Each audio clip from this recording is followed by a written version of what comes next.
Deməli inşallah bugünkü dərsimiz lent çəkili qurdlar sinfi. Biz bu ilə əsas etibarilə yastı qurdlar tipinin 2 nümayəndəsi, öküz soliteri və bir də exmakok haqqında məlumat alacağıq.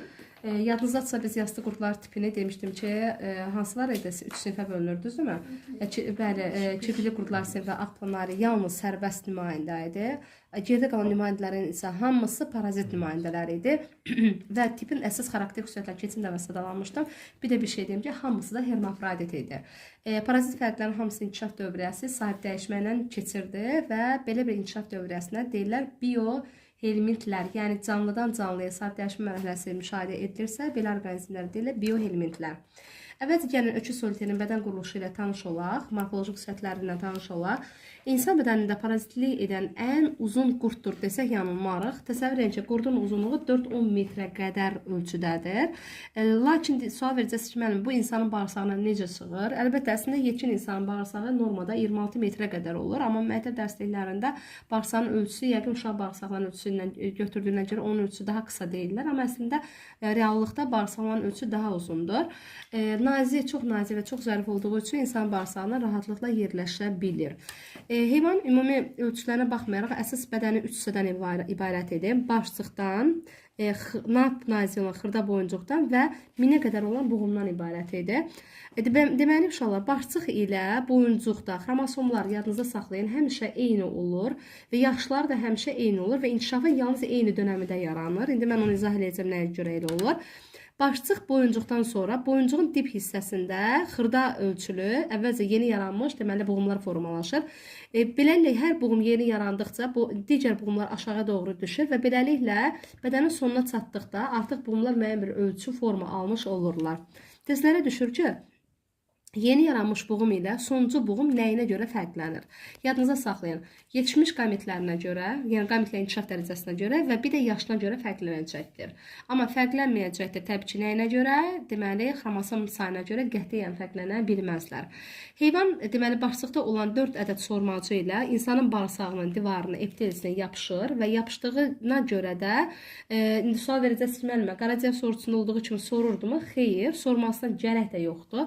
Bunların bağırsaqların üzərində olan xovların hesabına bağırsaqda olan ehtiyat qida maddəsini bütün bədən səthi vasitəsilə qəbul edirdi. Təsəvvür edin, bütün ifrazat proseslərini, həzm proseslərini bütün bədən səthi vasitəsilə icra edirdi. Ona görə də yastı qurdlar tipində olan, yəni bu heyvanlar planaridən fərqli olaraq artıq həzm sistemi yox idi bunlarda. Zaten buna ehtiyacda duymurdular. Çünki planaridə yadınızdadsa 4 dənə sistem var idi. Bəli, ayısı 4 sistem var idi. Qan damarla tənəffüsdən başqa sistemin 4'ü var idi. Amma bunlarda deməli dedim nə yox idi? Həzm sistemində belə yox idi. Yalnız ifrazat, deməli cinsiyyət və bir də deməli nə sistemi var idi? Bir də sinir sistemi var idi. Deməli dediyim kimi bunlarda 3 sistem var, amma halbuki yastı qurdlarda hamısında 4 sistem var idi. Yenə deyirəm ki, yastı qurdlarda olan həzm sisteminə deməli dediyim kimi lent çəkili qurdlarda artıq ehtiyac duyulmur. Çünki bunlar bütün bədən səthi vasitəsilə qida maddəsini səthi vasitəsilə qəbul edir. Və bəzi testlərə düşür ki, deməli öküz soliterinin bədən quruluşu insanın hansı sistemini xatırladır? Təbii ki, 12 barmaq bağırsağını xatırladır. Çünki 12 barmaq bağırsağının divarında bir xovlar var idi. Üzü birləşmələri oradan qana birbaşa sorulurdu. Deməli uşaqlar, bu bədən bir də deyim 3 hissədən ibarət idi. Başçıqdan, boyuncuqdan və bir də ki buğumlardan təşkil olunmuşdur. Beləliklə bütün bədən səthi vasitəsilə sorulmuş qida maddələr hər buğuma sərbəst keçirdi və sonrakı buğumlar, yəni yeni yaranandan sonra bir müddətdən sonra buğumlar aşağı doğru düşür və buğumlar yetkin ölçüyə çatdıqdan sonra bilirsiniz ki, fərdlər hermafroditdir. Bağırsaqda bir fərdin olması yetərlidir. Yəni öz-özünə yumurta cüyələsi spermatozoidini buğum daxili mayalandırandan sonra həmin buğumlar qopur və nəcis vasitəsilə tərk edir. Gələ buna qədər mən bir şey deyədim, o yadımdan çıxdı. Ümumiyyətlə, yadınızda saxlayın ki, bunlarda da təbii ki, inkişaf dövrəsində, yəni deyirəm, mürəkkəbdir, sahib dəyişməklə müşahidə olunur.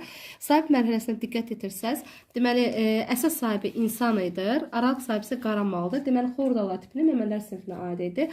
İnsan aid oldu primatlar dəstəsinə, amma inək isə hansı dəstəyə aid edir? Deməli, cüdırnaqlar dəstəsinə aid edir. Deməli, əvvəlcə başlayaq. Yəni, yetkin hal, dedim ki, insanın bağırsaqlarında yaşayırdı. İnsanın invaziyasından ötəri, yəni yoluxmasından ötəri mütləq şəkildə yaxşı bişirilməmiş finnalı mal ətini yemək tələb olunurdu. Əgər biz yaxşı bişirilməmiş finnalı əti yeyiriksə də, deməli biz bu qurdun inkişaf dövrəsində artıq yoluxmuş oluruq. Amma mən bir şey deyim ki, finnanın içində yadınızda saxlayın, qurdun başçıqla boyuncuğu olur artıq. Sadəcə onun boğumları çatışmır. Yəni testlərdə düşür ki, bədən hissələrdən hansı eyni yaşdadırlar. Başçıqla boyuncuq eyni yaşdadır, yadınızda saxlayın və eyni dönəmdə yaranırlar. Amma yetkin fərdə düşəndən sonra onun növbəti boğumları yaranmış olur. Deməli, insanın həzm traktına ağız, udlaq, qida borusu, mədə və bağırsağa düşəndən sonra həmin finnanın üzərində olan örtüyü atılır, açılır və heyvan yapışır, həmin o sormazları vasitəsilə yapışır bağırsağın divarına və bağırsağın divarına yapışandan sonra üzü birləşmələri bütün bədən səthi vasitəsilə qəbul edir və çatışmayan son hissələrini, yəni nəyini, boğumlarını yaradır. Və bayaqlarda mən vurğuladım ki, boğumlar tədricən qopurdu, düşürdü və qopmuş, düşmüş boğumlar nəcis vasitəsilə tərk edirdi orqanizmi və beləliklə otlara yapışmış həmin o boğumlar içərisində olan yumurtalar otlara yapışırdı. Qara mal həmin o yumurtaları, hazır yumurtaları qəbul edirdi ot vasitəsilə. Həmin otlar, yəni yumurtalar onun həzm traktına daxil olurdu və həzm traktında həmin yumurtalar qabıqdan çıxdıqdan sonra 6 qarmaqlı, yadınızda saxlayın, 6 qarmaqlı sürfələr qara malın mədəsində, yəni tuş mühitində mədənin divarını deşirdi və mədənin divarını deşdikdən sonra qara malın, deməli, qan damarı sisteminə qoşulur. Mədənin divarından çünki birisi qan damarları ilə zəngindir. Qan damarına qoşulur, qan dövranı vasitəsilə həmin o, deməli, sürfələr hərəkət edərək gəlir onun əzələsinə, yəni əzələ toxumasına yapışır və əzələsinə yapışdıqdan sonra artıq o həmin qarmaqlarını itirir, başçıq boyuncuğa yaradır və finnanın içərisində örtülərək qalır və beləliklə inkişaf dövrəsi tamamlanmış olur. Finnanın ətini yeyərsə dövrə tamamlanmış olur. Deməli, əsas sahibi insan yeyirdi finnalı əti və insanı tərk edirdi yumurta şəklində. Araq sahibi isə yumurtanı yeyir və onu tərk edir finna şəklində. Tərk edir deyəndə əslində qalsa əzələdən tərk etmək mümkün deyil. Yəni o mənada ki, yəni insan onun finnasını, yəni finnalı əti yeyəriz. Yəni yaxşı bişirilməmiş mal əti yediyimiz təqdirdə biz yoluxa bilərik. Və beləliklə törətdiyi xəstəlik də insanda törədilən xəstəlik olur tinyarxinoz, amma qara malda törədilən xəstəlik isə finnoz deyilir. Və mən sizə bir şey deyim ki, uşaqlar, finna hədsiz dərəcədə çox dözümlü bir quruluşlu bir yəni hissədir, perioddur. Hətta təsəvvür edin ki, bizim universitetdə müəllimimiz deyirdi ki, 41-45-ci ildən belə zamarujlu, yəni dondurulmuş ətlərin tərkibində belə hələ də finna qalmışdı, yəni sağ vəziyyətdə tapılırdı. Yəni o qədər uzun müddətli salamat qala bilən bir dövrəyə sahibdir. Bəzən testlərdə uşaqları qarışdıran bir nüanslar olur. Deyirlər ki, öküz soliterinin ən yaşlı hissəsi. Ən yaşlı hissəsi uşaqlar başçıqdan boyuncuqdur. Ən yaşlı buğumu dedikdə isə sonuncu buğum hesab olunacaqdır. Ən cavan buğum isə boyuncuqdan sonra gələn birinci buğum hesab olunacaqdır. Bu belə. İndi keçirik deməli dənəvər exnakoka uşaqlar. O da deməli lenç çəkili qurtlar sinfinin parazit nümayəndələridir. Amma exnakokun ümumi inkişaf dövrəsində müəyyən belə deyə də oxşarlıq olsa da quruluşunda xeyli fərqlər vardır. Bunların bədənlərində artıq belə deyə də buğumların sayı öküz soliterində olduğu qədər çox deyil. Onlarda cəmi cümlətanı buğumların sayı deməli 3-4 ədədi olur. Buğumlar gördüyümüz kimi az saydadır və bunlar da yəni orularda olduğu kimi bunların da başlarında deməli 4 dənə sormaz yerləşir, amma bunlar daha möhkəm yapışmasına ötəri 2 cərgədə düzülən əlavə qarmaqcıqlar vardır. Deməli bunlar daha möhkəm yapışırlar. İnkişaflar da təbii bayaqlar dediyim kimi nə idi? Yəni də sabitləşməklə belə deyə də tamamlanırdı.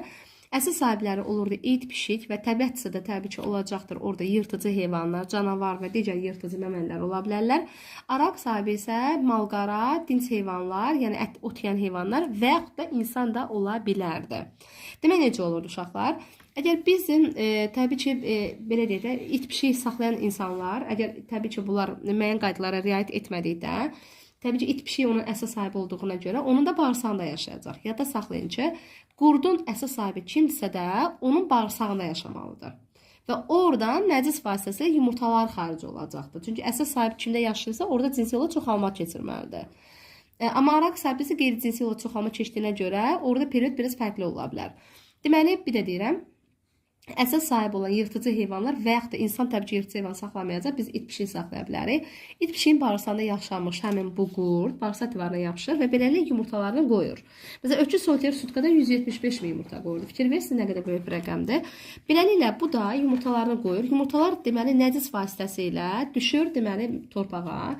İt pişiyi də aydın məsələdir ki, bilirsiniz ki, yəni belə deyək də həmin nəcisə tükləri toxunduqda, yəni zaten onu görmür. Biz də əgər gigiyena qaydalarına riayət etmədiyimiz təqdirdə it pişiyi sığallayırıqsa da həmin onun tüklərinə yapışmış yumurtaları biz təşkillərini uduruq. Deməli bizə nə mərhələdə daxil oldu? Yumurta mərhələsi artıq daxil oldu. Həmin yumurtalar yenidən öküz soliteri inkişaf dövrəsində olduğu kimi yumurtalar biz sadəcə araq sahibi oluruq da, düzdürmü? Araq sahibi olduğumuza görə həmin yumurtalar bizdə də altı qarmaqlı sürfəyə çevrilir. Bizim də mədəmizin divarını və yaxud da qaramalı mədəsinin divarını deşir. Yenidən qan damar sisteminə qoşulur və bizim bədənimizdə artıq çevrilir nəyə uşaqlar? Deməli finnaya və yaxud da qovuğa çevrilir. Bu qovuq deməli qaraciyərin sortusundan və yaxud da digər heyvanlardan, daha doğrusu öküz soliterinin qovuğundan çoxlu, yəni bir sıra xüsusiyyətlərinə görə fərqlənir. Baxın bu köhnə dərslik də olsa, burada müəyyən mənada şəkil daha belə qorxulu olması, daha belə deyək də daha dolğundur. Məsələn, baxın bu dövrəyə. Bax, bu bizim exnokokun quruluşudur. Fikir verirsinizmi? Yenə deyirəm ki, 4 ədəd sormacıdır və bunların sayı gördüyümüz kimi 3-4 ədəddir və əlavə fikir verirsin, qarmaqcıqları var idi. Qarmaqcıqlar da dediyim kimi 2 cərgədə yerləşmişdir. Amma öküz soliteri, bax burada görürsün, donuz soliterinin quruluşu da veriblər. Burada pişik sorusuna quruluşu veriblər. Zaten düzdür, donuz soliteri, pişik sorusu orta məktəb dərslərində adı keçilmir. Amma yəni ümumi inkişaf dövrəsi eynəndir. Bax, bu görürsün, öküz soliterinin quruluşuydu. Fikir verirsinizmi? Əvvəldən axıra qədər getsə, bunların ölçüsü də artır. Baxın, görürsünüzmü? Deməli, yaşı da artır və qametlərin inkişaf dərəcəsi də artacaqdır. Exnokokun qovuğu ilə, yadınıza saxlayın, exnokokun qovuğu ilə öküz soliterinin qovuğunda fərq vardır. Bəzi dərsliklərdə ikisində də belə deyək də qovuq, finna gedir. Orada elə bir problem yoxdur. Amma exnokokun qovuğun içində xırda qovuqlar yarandığına görə bu qovuq, ana qovuq partlayır və qovuğun içindən daha xırda qovuqlar çıxır və qan vasitəsilə bütün bədənə yayıla bilər. Təhlükəli tərəfi də bundan ibarət. Rak kimidir də, yəni xərçəng kimidir. Bu qovuqlar, mən bayaqla vurğuladım, demək qaramalın qan damar sisteminə və yaxud da insanın da qan damar sisteminə qoşulurdu, finna yaradırdı. Düzdürmü? Burada da eyni şeydir, həmin finnanı yaradır. Sadəcə bunun finnaları onun finnasından fərqli olaraq təhlükəlidir. Yəni qeyri-cinsi çoxalma mərhələsində də, yəni belə də araq sahibdə də qeyri-cinsi olaraq çoxaldığına görə çoxlu sayda xırda qovuqlar yaradır. Və qovuğun içindən çoxlu sayda qovuqlar qan damarı vasitəsilə bütün bədənə yayıla bilərlər. Əgər başa gedirsə, beyinə gedirsə, başlı şişlər yaradacaq və insanın ölümünlə nəticələnəcəkdir. Yox, əgər gözlərə düşərsə qan vasitəsilə gözün içərisində şişlər yaradacaq və gözün ümumi korluğu ilə nəticələnə bilər. Təsəvvür edin ki, qovuğun ölçüsü uşaq başı boyda, böyüklükdə olan bir şiş yaradır. Ən yaxşı halda qarın boşluğundakı orqanlarda yarada bilər və bu zamanı yalnız əməliyyat vasitəsilə bir bunları götürmək olar. Çünki o boyda qovuğu yalnız rezeksiya ilə, yəni ki, əməliyyat yolu ilə bədəndən xaric etmək mümkündür. Başqa bir yolu yoxdur. Yenə də deyirəm ki, inkişaf dövrlərində böyük bir fərq yox idi. Əsas sahibi olurdu deməli kim? Yırtıcılar, araq sahibi olurdu, deməli dinc heyvanlar və insan ola bilər. Əsasa daxil olurdu qovuq, əsası tərk edirdi yumurta. Araq biz idi. Bizi onu sığaldırdı pişik. Bizə daxil olurdu yumurta. Bizim bədənimizə çevirirdi nəyə? Qovuğa. Düzdür, insanı kəsmirlər, insanı da yedizdirmirlər. Amma əgər mən bayaq dedim axı, araq sahibi əgər məsələn qoyundur, keçidir və yaxud da cütürnaqlı heyvanlarsa da, inəkdir falan da, onun bədənindəki şişlər yaradıblarsa, qəssab həmin şişi kəsib təzədən itə pişiyə yedizdirəcəksə, həmin inkişaf dönəmi stadiya bir də təkrarlanacaqdır. Yox, əgər təbiətdə tutaq ki, maraldır, zuburdur, nə bilim, cütürnaqla keçidir, nə bilim, dağ keçiləridir, o şişə yoluxubsa da, onu yırtıcı heyvan yeyirsə, inkişaf dövrəsi yenidən tamamlanmış olacaqdır. Oldu deməli, exnokokoz xəstəliyi. Mən bayaq vurğuladım ki, insanın yoluxduğu parazit xəstəliklərin içində ən təhlükəlisidir. Çünki qovuqların qeyri-cinsi yolla çoxaldığı dönəmdə istənilən bədən boşluğunda rast gəlinə bilməsidir. Yəni, mən bayaqla vurğuladım ki, qan vasitəsilə istənilən boşluğa daxil ola bilər. Yəni, təhlükəli tərəf də budur. Bəzi insanlar əməliyyat olunur, hər hansı bir qovuğu götürürlər. Bir neçə ildən sonra yenidən bədənin başqa yerində yenidən qovuqlar yaranır. Yəni, bəzən onda cərrahlar günahlandırılır. Əslində, burada cərrahlıq bir şey yoxdur. Cərrah gözlə görə biləcəyi, yəni ki, əllə palpasiyanın toxunduğu aparatın müəyyən etdiyi şişlər götürür. Amma müəyyən xırda qovuqlar var ki, onlar bilirsiniz də, qeydə, yəni gözlə görmədiyinə görə onlar müəyyən bir yerdə ilişib bir müddətdən sonra inkişaf edirlər və sonradan yenidən dəfələrlə yoluxması mümkündür. Bundan qarşı tədbir nə etmək olar? Mübarizə tədbirindən nə etmək olar əlbəttə ki, əgər qəssabdırsa da, təbii ki, belə bir finnalı ət və yaxud qovuqlu ət görübsə də, bir mənalı olaraq o heyvana ya çox dərin bastırılmalıdır, dərin bastırılmalıdır və yaxud da yandırılmalıdır. Amma biz burada artıq belə deyək də, yəni sərhəngkarlığa yol versə, inkişaf dövrəsi çox sürətlə tamamlanacaqdır. Çünki araq sabiti qan damar sistemimizə qoşulduğuna görə qan vasitəsilə qidalanır, yəni üzü birləşməni çox rahatlıqla əldə edə bilir. İnkişaf dərəcəsində təhlükəliyi də verən məhz budur. Ona görə yenə deyirəm, təbiətə bəli, dövran tamamlanması, orada heç bir sistem yoxdur onu belə deyə də əngəlləyən, amma insanlar artıq bunu yenə deyirəm ki, yəni ekosistem, yəni insanın öz əlində olduğuna görə müəyyən mənada xəstə heyvanlar olursa, əlbəttə nə etmək lazımdır? O cür ətləri ümumiyyətlə kənarlaşdırmaq lazımdır. Yox, insanlar evdə nə edə bilərlər? Əlbəttə ki, küçə pişiklərini, küçə itlərini qətiyyən toxunmaq olmaz, qətiyyən olmaz. Amma ev pişiklərsə əlbəttə ki, gigiyena qaydalarına və mütəmadi olaraq o heyvanları yoxlamaq şərtilə, yəni analiz vermək şərtilə ki, onda həqiqətən də qurd yoxdur və qurd yumurtalarında yoluxmayacaq.